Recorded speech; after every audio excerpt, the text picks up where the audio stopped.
kasih dalam anugerah Tuhan kita Yesus Kristus, Bapak Ibu, Opa Oma, adik-adik, anak-anak sekalian dimanapun berada, saat ini kita akan bersama-sama kembali merenungkan bagian firman Tuhan secara khusus tentang pesan-pesan Tuhan Yesus sebelum terangkat ke surga. Saya akan mengajak kita untuk merenungkan perintah Yesus yang mengatakan, baptislah dalam nama Bapa, Anak, dan Roh Kudus. Dalam sapaan gembala hari ini, Selasa, tanggal 9 Mei 2023. Sebelumnya mari kita akan berdoa. Bapa di surga, kami bersyukur untuk kesempatan yang baik bagi kami untuk bersama-sama kami membacakan bagian firman Tuhan dan merenungkannya secara mendalam, khususnya terkait pesan Yesus sebelum dia terangkat ke surga. Kiranya Roh Kudus-Mu bertahta dalam setiap hati, jiwa, dan pikiran kami, sehingga kami boleh pengertian tentang maksud dari firman itu, dan dengan kuasa Roh Kudus-Mu juga kami dimampukan untuk melakukan dan wujud nyatakannya. Dalam Kristus kami berdoa. Amin.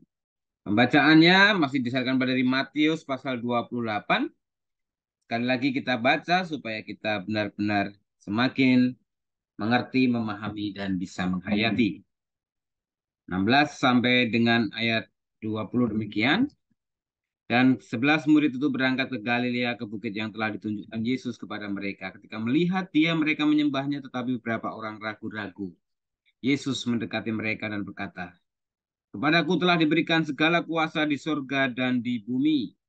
Karena itu pergilah, jadikanlah semua bangsa muridku, dan baptislah mereka dalam nama Bapa, Anak, dan Roh Kudus.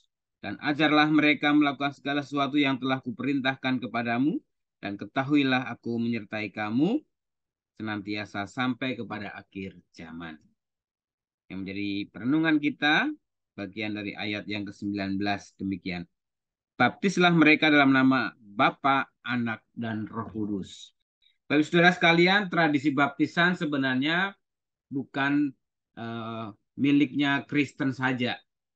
Tradisi baptisan ada dalam agama-agama suku jauh sebelum ada tradisi atau iman Kristen atau pengikut Kristus menjadi Kristen. Dari suku-suku, agama suku di timur jauh sudah terjadi tradisi baptisan yang pada intinya baptisan merupakan sebuah ikrar, deklarasi di mana seorang ingin berubah dari perbuatannya yang lalu menjadi lebih baik dan masuk dalam sebuah komitmen untuk memperbaiki tindakan, perilaku, bahkan untuk masuk dalam sebuah komunitas tertentu. Nah, itulah mengapa ketika Yesus sudah memberitakan Injil, mewartakan tentang kerajaan Allah, dan para pengikutnya juga dibaptis, bahkan Yesus sendiri dibaptis oleh Yohanes Pembaptis, mau mengingatkan kepada kita bahwa memang ketika seseorang ingin benar-benar berubah, bertobat, mereka harus memberikan sebuah deklarasi. Dan baptisan adalah salah satu ritus yang umum berlaku, bahkan hingga sampai saat ini. Lalu supaya membedakan apa baptisan pengikut Kristus dengan baptisan yang lain, maka formula ini yang diperintahkan Yesus menjadi formula yang membedakan baptisan Kristen dengan baptisan yang lain. Saudara, ada sebuah keterangan, tafsiran yang mengingatkan bagaimana keberadaan baptisan adalah upacara simbolik dengan mana seseorang secara terbuka mengakui komitmen pribadinya terhadap berita Kristiani. Dalam nama Bapa dan Anak dan Roh Kudus merupakan rumusan lengkap yang harus digunakan dengan menekankan ciri khas Kristen. Dan baptisan ini dibandingkan bentuk penyucian Yahudi sebelumnya. Seperti yang dilakukan oleh Yohanes Pembaptis, itu adalah baptisan Yahudi. Untuk membedakannya, maka diperintahkanlah dibaptis dalam nama Bapa, Anak, dan Roh Kudus, yang merupakan inti sari dari iman Kristiani. Allah Tritunggal, percaya kepada Allah Tritunggal.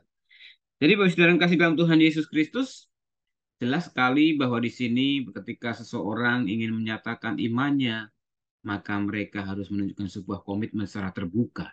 Dan baptisan itu adalah salah satu ritus yang mau menunjukkan betapa seseorang sungguh-sungguh, bukan hanya di dalam hatinya, bukan hanya di dalam mulutnya, tetapi ada sebuah ritus tindakan yang biasa disebut dengan sakramen.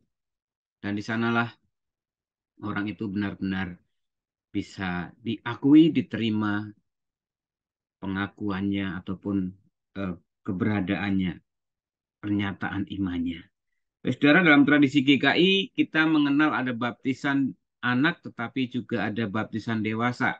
Baptisan anak bagaimana orang dia belum bisa menyatakan iman, maka dalam penghayatan GKI, baptisan anak yang membaptiskan adalah orang tuanya, di mana orang tuanya mempunyai tugas mandat agar anaknya itu diduduk, diajarkan tentang nilai-nilai Kristiani, sehingga pada waktunya tiba nanti ketika dia dewasa, dia akan menyatakan imannya secara pribadi dalam pengakuan iman atau disebut dengan pelayanan CD, sehingga dia benar-benar menjadi utuh pengakuan imannya, bukan lagi dari orang tuanya. Sedangkan yang belum pernah mengalami baptis, maka ketika mereka akan menjadi pengikut Kristus, mereka akan menjalani atau menerima baptisan dewasa. Dan sebelum itu, baik yang CD maupun baptisan dewasa, mereka akan mengikuti katekisasi dulu. Dalam penghayatan GKI, katekisasi dilakukan kurang lebih selama 9 bulan, di mana itu adalah proses untuk seseorang benar-benar dikenalkan tentang siapa itu Yesus, bagaimana karya pelayanannya dan nilai-nilai Kristiani lainnya, supaya seorang itu mantap ketika menyatakan imannya maupun ketika menerima baptisan dewasa. Bersyukur bagi saudara, kita hidup di mana semua itu sudah ada, jadi lengkap. Tugas kita adalah bagaimana kita meneruskan, secara khusus bagi kita yang sudah menerima baptisan kudus, baik baptis dewasa maupun baptis anak yang kemudian mengaku percaya, maka tugasmu adalah terus menyatakan imanmu itu melalui setiap pemikiran, perkataan, perbuatanmu, bahwa engkau sungguh-sungguh pengikut Kristus, sungguh-sungguh sebagai murid Tuhan, sebagai anak Tuhan, yang sungguh-sungguh melakukan apa yang Tuhan perintahkan dalam kehidupannya. Semoga Bapak Saudara kita semua terus dimampukan untuk menyatakan Kristus dalam hidup kita melalui setiap karya kehidupan, khususnya dalam pelayanan kita. Tuhan Yesus memberkati. Amin. Mari kita berdoa. Bapa di surga, kami sungguh bersyukur pada hari ini kembali kami bersama-sama menghayati, memahami tentang apa yang menjadi pesan Tuhan Yesus sebelum dia terangkat ke surga, bahwa kami para muridnya harus terus mewartakan eh, Kristus agar semakin banyak orang boleh menerima, mengerti tentang ajaran Kristus, menjadi murid Kristus. Bahkan di antara mereka yang percaya, mereka juga akan dibaptiskan dalam nama Bapa, Anak, dan Roh Kudus. Kami bersyukur bila kami semua saat ini sudah menyatakan iman itu dan menerima baptisan itu, baik baptis dewasa maupun pengakuan percaya sidi, bahwa kami adalah sungguh-sungguh murid Kristus yang menyatakan iman kami secara pribadi, menjadi saksi Kristus di tengah dunia ini, terus melanjutkan karya pewartaan Injil dimanapun saat ini kami berada. Kami rindu Tuhan, Kau terus memakai kami, gerejamu, anak-anakmu yang telah Tuhan panggil, telah Tuhan perlengkapi, untuk kami juga terus menjadi saksi Kristus di tengah dunia ini. Yang berdoa untuk gerejamu GKI Delima yang juga sudah mempersiapkan berbagai pelayanan untuk menuju baptisan, baik baptisan anak yang akan dilaksanakan tanggal 2 Juli, penerimaan anggota non seasas, kemudian juga dan juga sedang berlangsung katekisasi reguler untuk mereka yang ingin menerima baptis dewasa ataupun pengakuan iman sidi yang akan dilangsungkan pada Desember minggu pertama tahun ini, sedang berproses untuk belajar. Tuhan berikan ketekunan, kesungguhan untuk mereka belajar sungguh-sungguh, sehingga pada saatnya tiba nanti Tuhan mereka dengan mantap, dengan yakin menyatakan imannya, menerima baptisan di dalam nama Bapa, Anak, dan Roh Kudus. Berkati terus gerejamu GKI Delima dalam setiap karya pelayanannya, dalam terutama menjelang peringatan hari kenaikan Tuhan Yesus ke surga, rangkaian doa menjelang Pentakosta, dan juga untuk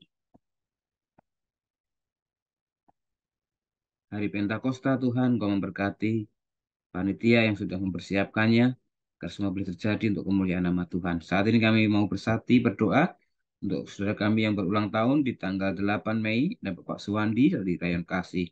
Tuhan berkati, bertambah usia yang membuat mereka terus bersyukur, bersukacita dalam Tuhan, dan terus setia berpengharapan dalam menjalani kehidupannya dengan segala problematika persoalan yang ada. Berkat Tuhan senantiasa dicurahkan.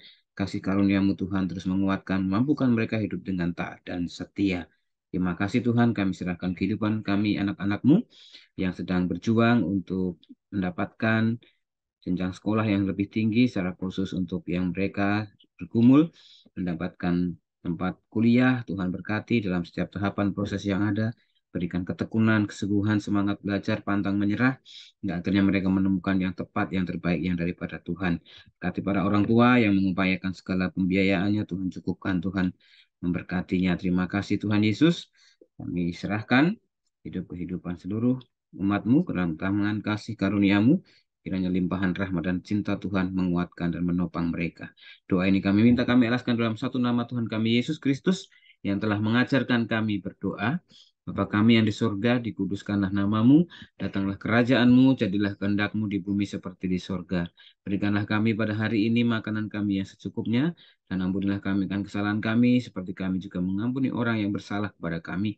Dan jangan bawa kami dalam pencobaan, tapi lepaskanlah daripada yang jahat, karena Engkau yang punya kerajaan dan kuasa dan kemuliaan sampai selama-lamanya. Bagi saudara sekalian, teruslah jadi saksi Kristus dimanapun engkau berada, dan nyatakanlah Kristus melalui setiap pemikiran, perkataan, dan perbuatanmu yang penuh dengan kasih dan kepedulian. Damai sejahtera, kasih sukacita, senantiasa melingkupimu dari sekarang sampai selama-lamanya. Amin.